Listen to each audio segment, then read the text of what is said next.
जय हिंद दोस्तों, कैसे हैं आप सभी प्यारे भक्तों को जय श्री श्याम। दोस्तों, इस टाइम मैं आया हूँ हारे के सहारे श्री खाटू श्याम जी के दर्शन करने राजस्थान। तो दोस्तों, आज के इस खास और इन्फॉर्मेटिव वीडियो में मैं आपको खाटू श्याम जी के दर्शन और यात्रा की संपूर्ण जानकारी शेयर करूंगा। अगर आप भी श्री खाटू श्याम जी के दर्शन करने राजस्थान आने की प्लानिंग कर रहे हैं तो ये वीडियो आपकी बहुत हेल्प करेगा। इस वीडियो में हम लोग बात करेंगे आप यहाँ तक कैसे पहुँचेंगे, यहाँ पर रुकने के लिए आपको होटल या धर्मशाला कहाँ पर लेना चाहिए, यहाँ पर दर्शन करने का सही तरीका क्या रहता है, यहाँ पर खाने पीने की कैसी व्यवस्था है और वीडियो के लास्ट में बात करेंगे संपूर्ण बजट की। तो A to Z complete information के लिए वीडियो को बिना स्किप किए पूरा जरूर देखें। तो चलिए आज मेरे साथ दर्शन करिए खाटू के नरेश श्री श्याम बाबा जी के। दोस्तों, खाटू श्याम जी का ये अलौकिक और दिव्य दरबार राजस्थान के सीकर जिले के खाटू गांव में स्थित है, जो जयपुर से लगभग 80 किलोमीटर की दूरी पर स्थित है। पूरे साल लाखों भक्त बाबा के इस दरबार में दर्शन करने के लिए आते हैं। ऐसा माना जाता है जब आप हर जगह से हार जाएं तो एक बार इस अलौकिक दरबार में जरूर आइए। यहाँ पर दर्शन करने से आपके सभी बिगड़े काम जरूर बनते हैं। इसीलिए श्री श्याम बाबा को हारे का सहारा भी कहते हैं। तो श्री खाटू श्याम जी का नाम लेकर एकदम शुरू से शुरू करते हैं और जानते हैं कि आप यहाँ तक कैसे पहुँचेंगे। सबसे पहले बात करते हैं ट्रेन की। अगर आप ट्रेन से आ रहे हैं तो यहाँ का नियरेस्ट रेलवे स्टेशन रींगस में है। यहाँ तक के लिए आपको कुछ प्रमुख स्टेशनों से डायरेक्ट ट्रेन भी मिल जाती है, लेकिन जयपुर रेलवे स्टेशन की कनेक्टिविटी बहुत ही ज्यादा अच्छी है। हर प्रमुख स्टेशन से जयपुर तक के लिए आपको डायरेक्ट ट्रेन मिल जाती है। ज्यादातर लोग ट्रेन के माध्यम से जयपुर ही आते हैं। जयपुर से आप बस या टैक्सी के माध्यम से खाटू श्याम तक पहुँच सकते हैं। रेलवे स्टेशन से ई-रिक्शे में 20 रुपए का किराया देकर आप आ जाइए सिंधी कैंप बस स्टैंड के पास में। यहाँ से आपको सरकारी और प्राइवेट दोनों तरह की बसेस मिल जाएंगी। सरकारी बस में आपसे 70 से 80 रुपए का चार्ज करते हैं, वहीं प्राइवेट बस में नॉन एसी में 100 रुपए और एसी बस में आपसे 120 रुपए का किराया लिया जाता है। और बस वाले आपको श्याम दौर के पास में ड्रॉप कर देते हैं। यहीं पर यहाँ का सरकारी बस स्टैंड भी बना हुआ है, तो आप आराम से बस के माध्यम से यहाँ तक आ सकते हैं।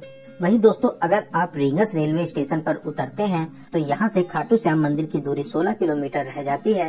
यहाँ से आपको ई रिक्शा और बुलेरो आराम से मिल जाएंगी। बुलेरो और ई रिक्शा वाले आपसे 40 से 50 रुपए का चार्ज करते हैं और आपको गेट के पास में ड्रॉप कर देते हैं। वहीं आसपास के राज्य और शहरों से यहाँ तक के लिए आपको डायरेक्ट बस भी मिल जाती है।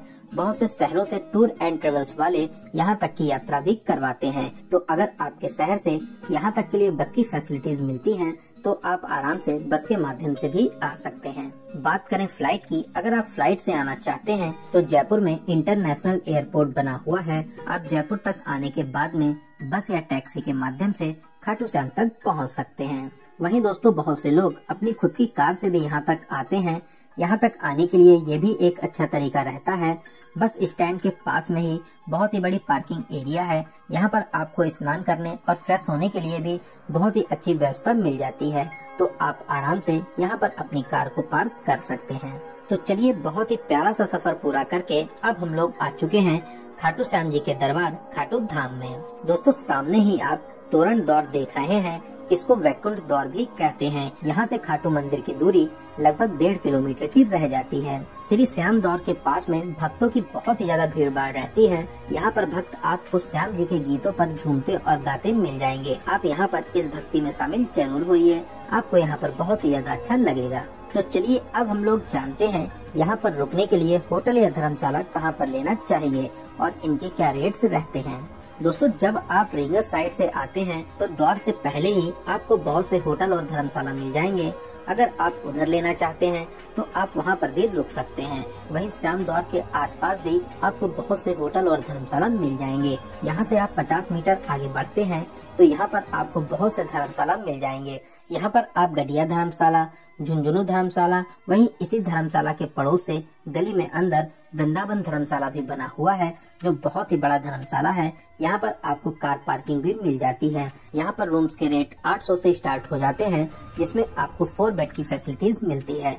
अगर आप ग्रुप में आ रहे हैं तो ये धर्मशाला सबसे बेस्ट ऑप्शन में रहता है, आप आराम से यहाँ पर रुक सकते हैं। वहीं मंदिर मार्ग पर भी बहुत से धर्मशाला बने हुए हैं। यहाँ पर सत्संग भवन धर्मशाला भी बना हुआ है। यहाँ के रेट्स आप स्क्रीन पर देख सकते हैं।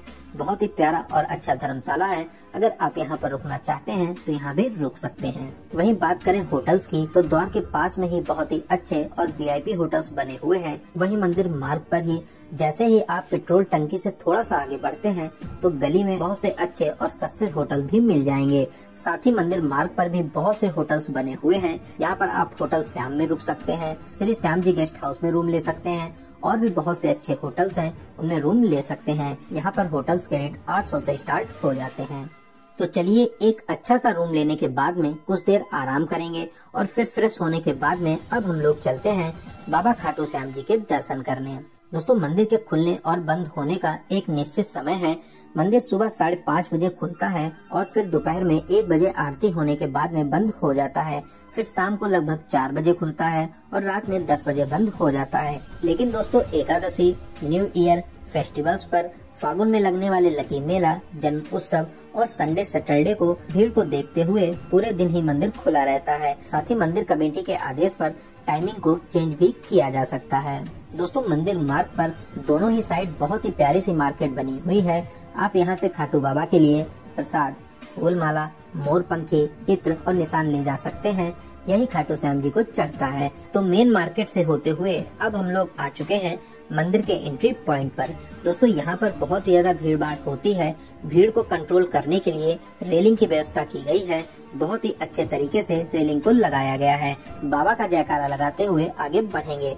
भक्त बाबा जी को लखदातार, शीश के दानी, नीले घोड़े वाले, हारे के सहारा, 3 बाणधारी, खाटू नरेश और भी बहुत से नामों से बाबा का जयकारा लगाते हैं। तो खाटू श्याम जी के जयकारे और भजनों को गुनगुनाते हुए अब हम लोग आ चुके हैं मेन मंदिर में। यहाँ पर आप बाबा जी के अलौकिक और दिव्य दर्शन को प्राप्त कर सकते हैं।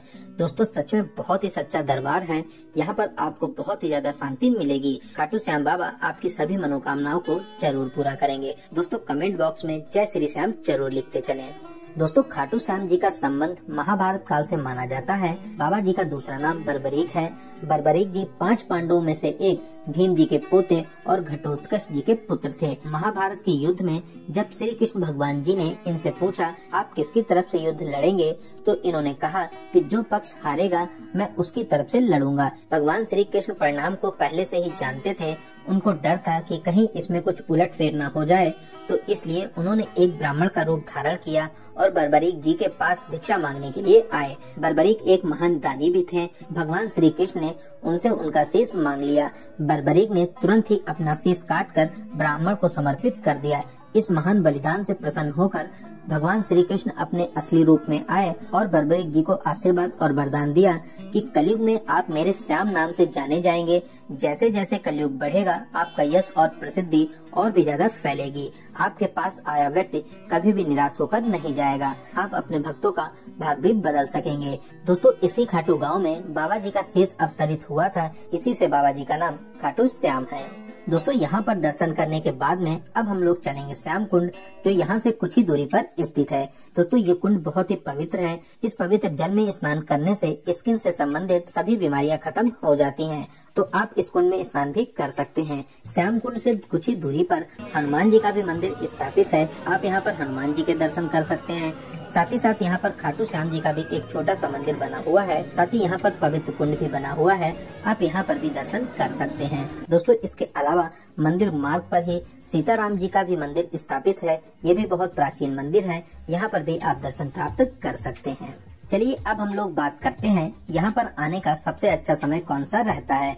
दोस्तों ऐसे तो पूरे साल ही लाखों भक्त यहाँ पर दर्शन करने के लिए आते हैं, लेकिन Sunday Saturday, holidays, Holi, Diwali, Ekadashi, जन्म उत्सव, न्यू ईयर और भी त्योहारों पर यहाँ पर रिकॉर्ड भीड़ होती है। होली से पहले यहाँ पर लक्की मेला भी लगता है। उस समय पर भी यहाँ पर बहुत ही ज्यादा भीड़ भाड़ होती है। अक्टूबर से अप्रैल तक का समय यहाँ का बेस्ट टाइम माना जाता है। आप आराम से इस समय पर आकर यहाँ पर दर्शन प्राप्त कर सकते हैं। बात करते हैं खाने पीने की। यहाँ पर आपको बहुत ही पवित्र और शुद्ध भोजन मिलता है। यहाँ पर आपको हर तरीके के खाने मिल जाएंगे। साथ ही थाली भोजन की बात करें 100 रुपए से इसके रेट स्टार्ट हो जाते हैं। वहीं आप अलग अलग भी भोजन यहाँ पर कर सकते हैं। तो खाने पीने की आपको यहाँ पर कोई भी कमी नहीं मिलेगी। चलिए अब हम लोग बात करते हैं यहाँ पर आपको कितने दिनों का प्लान करना चाहिए। दोस्तों अगर आप टाइम से यहाँ पर आ जाते हैं तो यहाँ पर दर्शन करने के बाद में आराम से घर के लिए वापसी कर सकते हैं। मैक्सिमम लोग दर्शन करने के बाद में उसी दिन अपने घर के लिए वापसी कर लेते हैं। वहीं आप अगर यहाँ पर एक नाइट का स्टे भी करना चाहते हैं तो आप आराम से एक नाइट का स्टे करने के बाद में भी अगले दिन अपने घर के लिए वापसी कर सकते हैं। चलिए अब हम लोग बात करते हैं सबसे जरूरी क्वेश्चन बजट की। कितने बजट में आप इस पावन यात्रा को पूरा कर लेंगे। दोस्तों मैं मान के चलता हूँ कि आप कम से कम 2 या 3 लोग तो यहाँ पर दर्शन करने आएंगे ही आएंगे। साथ ही अगर आप एक नाइट का स्टे बनाते हैं तो आप मान के चलिए कि 1200 से 1500 पर पर्सन प्लस ट्रेन टिकट, इतने बजट में आप बहुत ही अच्छे तरीके से इस यात्रा को पूरा कर लेंगे। वहीं आपके पास में अगर बजट की कोई भी प्रॉब्लम नहीं है तो आप जयपुर से टैक्सी के माध्यम से यहाँ पर आ सकते हैं। साथ ही बहुत ही VIP होटल लेकर अपनी इस पावन यात्रा को पूरा कर सकते हैं। तो दोस्तों यहाँ पर मैंने आपको खाटू श्याम जी की यात्रा और दर्शन की हर एक छोटी बड़ी जानकारी को बहुत ही अच्छे और सही तरीके से बताने की पूरी कोशिश की है। अगर फिर भी आपके कोई क्वेश्चन रह जाते हैं तो आप हमें कमेंट के माध्यम से पूछ सकते हैं। बहुत ही जल्दी आपकी कमेंट का रिप्लाई दिया जाएगा। वहीं दोस्तों अगर आपको ये जानकारी अच्छी लगी हो तो वीडियो को लाइक और शेयर जरूर करें। साथ ही साथ अगर अभी तक आप अपने चैनल यात्रा मित्र से नहीं जुड़े हैं तो प्लीज चैनल को सब्सक्राइब जरूर करें। साथ ही साथ बेल आइकन प्रेस करने के बाद में ऑल नोटिफिकेशन को जरूर क्लिक करें। तो चलिए दोस्तों अब मिलते हैं किसी ऐसे ही इंफॉर्मेटिव वीडियो में। तब तक आप अपना और अपने परिवार का बहुत ज्यादा ख्याल रखें। आपकी यात्रा सफल, सुगम और मंगलमय हो। जय हिंद, जय भारत।